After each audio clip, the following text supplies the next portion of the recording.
പ്രഭുവായ പരബ്രഹ്മത്തെ ഹനുമാൻ പൂജിക്കുന്ന രീതിയിലാണ് നമ്മൾ കാണേണ്ടത്. അപ്പോൾ അദ്ദേഹത്തിന് ഈ പറയുമാതിരി ജഗത്ശക്തിയായ ജഗത്സ്വരൂപിണിയായ ആദിപരാശക്തിയായ സീതാദേവിയോടൊത്തിരിക്കുമ്പോൾ രാമചന്ദ്രൻ ശ്രീരാമചന്ദ്രനായിട്ട് മാറുന്നു. അപ്പോൾ ആ രാമചന്ദ്രനെ നമ്മൾ എത്രത്തോളം ഭജിക്കുന്നുവോ അത്രത്തോളം ഭവസാഗരം ഓഷ്പദമായി മാറുന്നു എന്നർത്ഥം. സാഗരം എന്നുള്ളത് ഒരു പശുക്കുളമ്പ് ഓടിപ്പോയാൽ ആ പശുവിൻ്റെ കുളമ്പ് തട്ടിയിട്ട് അതിൽ എത്രമാത്രം സ്ഥലം കാണുമോ അത്രയും സ്ഥലം മാത്രമായിട്ട് ഈ ഭവസാഗരം ആക്കി തീർക്കുവാനുള്ള കഴിവ് ശ്രീരാമചന്ദ്ര മന്ത്രത്തിനുണ്ടെന്നർത്ഥം. കാരണം എന്താണ്, രാമചന്ദ്രൻ മാത്രമല്ല ശ്രീയും കൂടെ ചേരുന്നു. അപ്പോൾ ശ്രീ ചേരുമ്പോഴത്തേക്ക് ഇതിൽ ഏറ്റവും പ്രധാനമെന്ന് പറയുന്നത് ആ ശക്തിയെ രണ്ടുപേരെയും കൂടെ ഒന്നാക്കി കണ്ടുകൊണ്ട് തൻ്റെ ഹൃദയത്തിൽ പ്രതിഷ്ഠിച്ചിരിക്കുന്ന ആഞ്ജനേയൻ തൻ്റെ എല്ലാ ശക്തിയും അമ്മയുടെ മുമ്പിൽ സമർപ്പിക്കുക. അങ്ങനെ സമർപ്പിച്ച് ആ ആഞ്ജനേയൻ സമ്പാദി പറഞ്ഞത് കേട്ടിട്ട് സീതയെ ഞാൻ കാണുന്നു. കാരണം എന്താണ്, ഈ ഒരു വാനരപ്പടം മുഴുവനായിട്ട് വന്ന് അന്വേഷിച്ചിട്ട് സീതയെ കാണുന്നില്ല, കിട്ടുന്നില്ല. പറയുമ്പോൾ പെട്ടെന്ന് വേദങ്ങൾ അന്വേഷിച്ചിട്ട് കിട്ടാത്ത വേദപ്പൊരുളാണ്. അപ്പോൾ ജഗദംബികയാണ്, വേദജനനിയാണ്. അമ്മയെ കാണണമെങ്കിൽ എന്ന് പറഞ്ഞ് നോക്കിയാൽ പോയി കാണാൻ പറ്റില്ല. അപ്പോൾ അത് വലിയ പ്രയാസമാണ്. അപ്പോൾ രാമേശ്വരത്തെത്തി കടൽ തീരത്ത് കിടന്നിട്ട് അവർ പറയാം, ഇനി നമ്മൾ തിരിച്ചു ചെന്നാൽ ഏതായാലും സുഗ്രീവാജ്ഞ എന്നുള്ളത് കല്ലെ പിളർക്കുന്ന നമ്മളെയും പിളർന്ന് കളയും. അതുകൊണ്ട് നമുക്ക് അങ്ങോട്ട് പോകണ്ട, നമുക്കിവിടെ കിടന്ന് തന്നെ നമ്മുടെ ജീവൻ കളയാം എന്നുള്ള ആ ഒരു മരണാസന്നതയിലെത്തിക്കായി തീർന്നതായിട്ടുള്ള വാനര സൈന്യം മുഴുവൻ കരഞ്ഞുകൊണ്ട് അവർ മരണത്തെ മുന്നിൽ കണ്ട സമയത്താണ് രാമൻ്റെ നടന്ന കാര്യങ്ങൾ മുഴുവൻ ഇങ്ങനെ പറയുന്നു. രാമായണം കഥ ഇങ്ങനെ പറയുക. അപ്പോൾ പറഞ്ഞത് കേട്ടപ്പോഴാണ് അടുത്തുള്ള ഗുഹയിൽ നിന്ന് സമ്പാദി വന്നിട്ട് പറഞ്ഞു, എന്താണ് നിങ്ങൾ ഈ പറഞ്ഞ രാമകഥയും ജഡായു എന്ന് പറഞ്ഞതും നിങ്ങൾക്ക് എങ്ങനെ അറിയാം എന്ന് പറഞ്ഞ് ചോദിക്കുമ്പോഴാണ് അവർ നടന്ന സംഭവങ്ങൾ മുഴുവൻ പറയുന്നത്. ജഡായുവിൻ്റെ മോക്ഷവും രാമചരിതവും പറഞ്ഞു കൊടുക്കുമ്പോഴത്തേക്ക് അത് നേരെ അടുത്തേക്ക് വരുമ്പോൾ ഇവർക്കൊക്കെ പേടിയാണ്. കാരണം കഴുക. അപ്പോൾ അടുത്ത് വന്നപ്പോഴത്തേക്ക് പറഞ്ഞു, പേടിക്കണ്ട, എൻ്റെ അനിയൻ്റെ കാര്യമാണ് നിങ്ങൾ പറഞ്ഞത്, അതുകൊണ്ട് എനിക്ക് അനിയന് വേണ്ടി ഉദകക്രിയ ചെയ്യണമെന്നാണ്. അറിയുക, നമ്മൾ മനസ്സിലാക്കേണ്ട ഇതാണ്. പക്ഷിയായ ജഡായുവിന് വേണ്ടിയിട്ട് സമ്പാദി കർമ്മങ്ങൾ ചെയ്യുന്നു. ഇവരെടുത്ത് പറഞ്ഞ് എന്നെ സമുദ്രത്തിലേക്ക് കൊണ്ടുചെല്ലാൻ, സമുദ്രതീരത്ത് കൊണ്ടുചെന്ന് ഉദകക്രിയ മുഴുവൻ ചെയ്യുന്നു. അപ്പോൾ നോക്കുക, നമ്മൾ അറിയേണ്ടത് മനുഷ്യരായ നമ്മൾ എന്താണ് ചെയ്യേണ്ടതെന്നാണ് ജഡായു പഠിപ്പിച്ചിരുന്നത്. ജഡായുവിൻ്റെ ആ ഒരു മോക്ഷഗതിക്ക് പരഗതിക്ക് വേണ്ടിയിട്ട് സമ്പാദി എന്ത് ചെയ്യുന്നു, കടൽ തീരത്ത് നിന്ന് ഉദകക്രിയകളൊക്കെ ചെയ്യുന്നുണ്ട്. അപ്പോൾ അത് കഴിഞ്ഞപ്പോൾ പറഞ്ഞത്, നോക്കുക, എനിക്കിതാ പുതിയതായിട്ട് ചിറകുകൾ മുളച്ചു. അതെന്താ കാര്യം, നിങ്ങൾക്ക് ചിറക് പോയ കാര്യം എന്താണ്, അത് ഞാനും ജഡായും കൂടെ ഒരു പന്തയം വെച്ച് സൂര്യൻ്റെ അടുത്തേക്ക് പോയപ്പോഴത്തേക്ക് തീ പിടിച്ചു. അങ്ങനെ എന്താണ്, എൻ്റെ ചിറക് കരിഞ്ഞ് ഞാൻ ഇങ്ങനെ മാതംഗാശ്രമത്തിൽ വീഴുകയും മുനിയുടെ അനുഗ്രഹം, മുനി പറഞ്ഞു, നീ പേടിക്കേണ്ട, ഇവിടെ നിന്നാൽ മതി, നിനക്ക് രാമകഥ കേൾക്കാനുള്ളൊരവസരം കിട്ടുമെന്നാണ്. രാമകഥ കേട്ടപ്പോൾ ഈ രാമായണത്തിൽ പറയുന്ന മാഹാത്മ്യം പറയുന്നില്ല. ഇതൊക്കെയാണ് മാഹാത്മ്യം.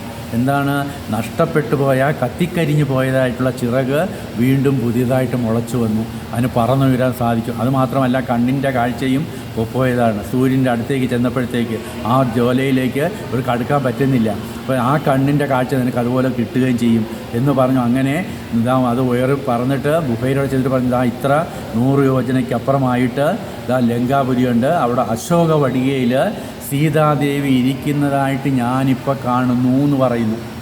അപ്പോൾ എന്തുകൊണ്ടാണ്, രാമനാമത്തിൻ്റെ മഹാത്മ്യമാണ്.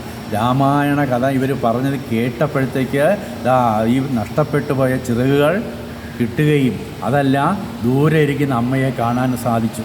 എന്ന് വെച്ചാൽ അർത്ഥം എന്താണ് ഈ പറയുന്നത്, മനുഷ്യ ശരീരം കിട്ടിയാൽ ഈ പറയുമ്പോൾ അഹങ്കാരം എന്നുള്ള കഴുക് നമ്മളിലുണ്ട്. അപ്പോൾ അങ്ങനെ വരുമ്പോൾ ജ്ഞാനമാകുന്ന സൂര്യനടുത്തേക്ക് പോകാൻ പറ്റില്ല, അപ്പോൾ കത്തിപ്പോകുമ്പോൾ ഈ രാമകഥ കേട്ട് കഴിഞ്ഞാൽ നമുക്ക് പുതിയ ചിറക് കിട്ടുകയും ചെയ്യും, രാമനിലേക്ക് ചെന്നെത്താനും സാധിക്കും. അങ്ങനെയുള്ള രാമായണ മാഹാത്മ്യം പറഞ്ഞ് കേട്ട് കഴിഞ്ഞപ്പോഴത്തേക്ക് പറഞ്ഞു, നിങ്ങൾ 100 യോജന കടന്ന് ആര് പോയിട്ട് തിരിച്ചു വരുമോ അവർക്ക് അമ്മയുടെ ദർശനം കിട്ടും. ദേവി ആരും കണ്ടിട്ടില്ല. അപ്പോൾ ആദ്യമായിട്ട് കാണാനായിട്ട് ഇവിടെ ആര് പോകുമെന്ന് ചോദിച്ചപ്പോഴേക്കും അവിടെ വലിയ ചർച്ചാ വിഷയം. കാരണം ഇവർക്കൊക്കെ മരത്തിൽ ചാടാനേ അറിയാവും, കടലിൽ ചാടാൻ അറിഞ്ഞൂടാ. അപ്പോൾ ഈ കടലിൻ്റെ മുമ്പ് അങ്ങോട്ട് പോയിട്ട് ആർക്കും ഇങ്ങോട്ട് തിരിച്ചു വരാനുമാണ്. ചിലർ പറഞ്ഞ് ഞാൻ ചാടി അപ്പുറം പോകും, പക്ഷേ തിരിച്ചു വരാനെ കൊണ്ട് ചാടാൻ അറിഞ്ഞൂടാ.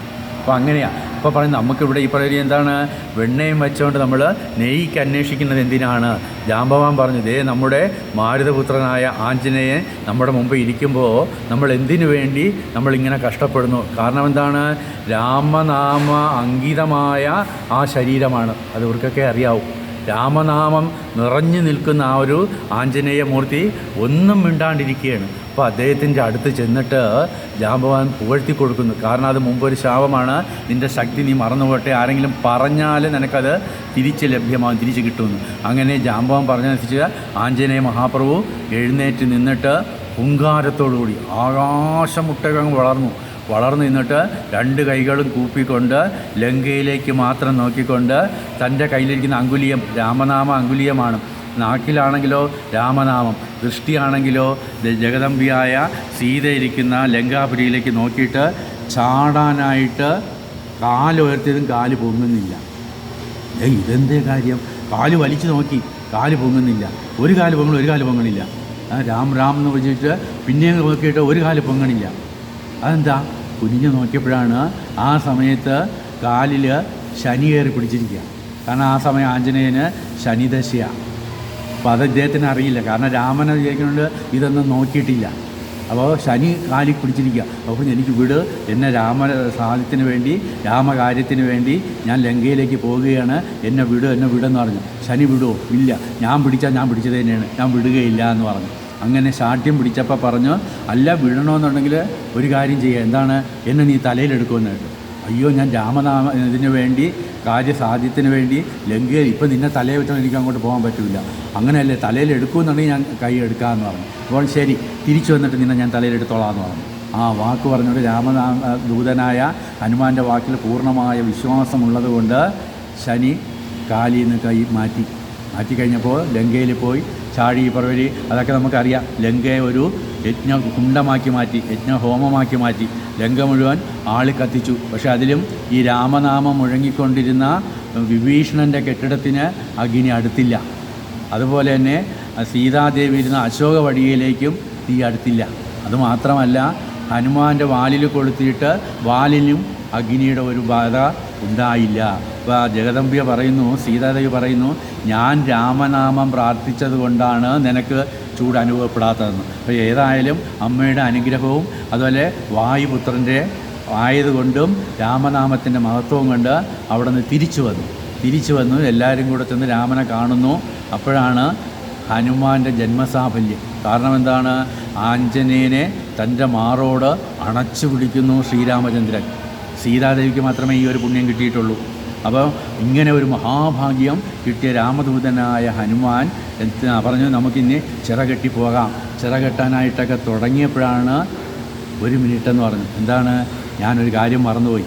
കാരണം തിരിച്ചു വന്നാലെന്ന് ഞാനൊരു വാക്ക് കൊടുത്തിട്ടുണ്ട്. അതുകൊണ്ട് എനിക്ക് നേരെ നിങ്ങൾ നിൽക്കിയതാ വരുന്നുണ്ട്. ഹനുമാൻ ഓടി തിരിച്ചു വന്ന് ശനിയുടെ അടുത്ത് വന്നിട്ട് പറഞ്ഞു, ഞാൻ പറഞ്ഞ പോലെ തിരിച്ചു വന്നു, നിന്നെ ഞാൻ എൻ്റെ ശിരസിലേക്ക് ഏറ്റുന്നു എന്ന് പറഞ്ഞു. വലിയ സന്തോഷമായി. കാരണം പറഞ്ഞതുപോലെ അനുസരിച്ചല്ലോ. നമ്മളെപ്പോലെ അല്ല ഹനുമാൻ, പറഞ്ഞ വാക്ക് അതുപോലെ പാലിച്ചതാണ്. എടുത്ത് നേരെ തലയിൽ വെച്ചു. അപ്പോൾ ശനിക്ക് വലിയ ഒരു ഗർവവും കൂടെ ഉണ്ട്. എന്താണ്? ഹനുമാൻ എന്നെ തലയിലെടുത്തു എന്ന്. എന്നിട്ട് തിരിച്ചിവിടെ വന്നിട്ട് ചിറകെട്ടുന്നതിൽ എല്ലായിടത്തും പറഞ്ഞു, എന്താണ്, നിങ്ങൾ കൊണ്ടുവരുന്ന വലിയ പാറകളെടുത്തിട്ട് എൻ്റെ തലയിലേക്ക് വെച്ച് കഴിക്കാൻ പറഞ്ഞു. അതെന്ത്? അവിടെ ഒരു ചുമടിരിപ്പുണ്ട്. എന്താണ്? ശനി ഇരിക്കുന്നു. അപ്പോൾ ഓരോ പാറ വയ്ക്കുമ്പോഴും കിടന്ന് വിളിക്കും, ശനി വിളിക്കും, അയ്യോ എന്നെ വിട്, എന്നെ താഴെ ഇറക്കുന്നു. അല്ല, നീ അവിടെ ഇരുന്നാൽ മതി എന്ന് പറയും. ഹനുമാൻ പറയുന്നതാണ്, ചിറ കെട്ടി തീർന്നിട്ട് നിന്നെ താഴെ ഇറക്കുള്ളൂ. ഒടുക്കമായപ്പോൾ ശനി കരച്ചിൽ തുടങ്ങി. ഹനുമാനടുത്ത് മാപ്പ് വരെ പറഞ്ഞപ്പോൾ പതുക്കെ താഴെ ഇറക്കിയപ്പോൾ അദ്ദേഹത്തിൻ്റെ കാൽക്കലേക്ക് നമസ്കരിച്ചെന്ന് ഞാൻ അറിയാണ്ട് എൻ്റെ സമയമായതുകൊണ്ട് ഞാൻ അങ്ങയുടെ പാദത്തിൽ പിടിച്ചതാണ്, അതിനുള്ള ശിക്ഷ എനിക്ക് കിട്ടി, അതുകൊണ്ട് മാപ്പാക്കണം എന്ന് പറഞ്ഞപ്പോൾ ഹനുമാൻ പറഞ്ഞു, ഞാൻ മാപ്പാക്കിയാൽ പോരാ, എൻ്റെ നാമം ആരൊക്കെ പറയുന്നോ, രാമനാമം ആരൊക്കെ പറയുന്നോ അവരെയൊന്നും നീ ഉപദ്രവിക്കാൻ പാടില്ല, നീ അവരെയൊക്കെ വന്ദിക്കുക എന്ന് പറഞ്ഞ് അതനുസരിച്ച് ആ പ്രമാണമനുസരിച്ച് ശനി അവിടെ നിന്ന് മാറുകയും ഈ പറയുന്ന പോലെ ശനിദശ ഉള്ള സമയത്ത് സുന്ദരകാന്ഡം വായിക്കുകയോ അല്ലെങ്കിൽ ഹനുമാനെ സ്മരിക്കുകയോ ചെയ്താൽ അതിൽ നിന്ന് രക്ഷപ്പെടാൻ സാധിക്കും. കാരണം എന്താണ്, ഹനുമാൻ്റെ നാമം കേട്ട് കഴിഞ്ഞാൽ ശനി അവിടെ അടങ്ങി ഒതുങ്ങി നിൽക്കും, വരില്ല എന്നുള്ളത് രാമായണ മാഹാത്മ്യം. സീതാസമേത ഹനുമൽ പൂജിത ശ്രീ രാമചന്ദ്രായ പരബ്രഹ്മണേ നമഃ.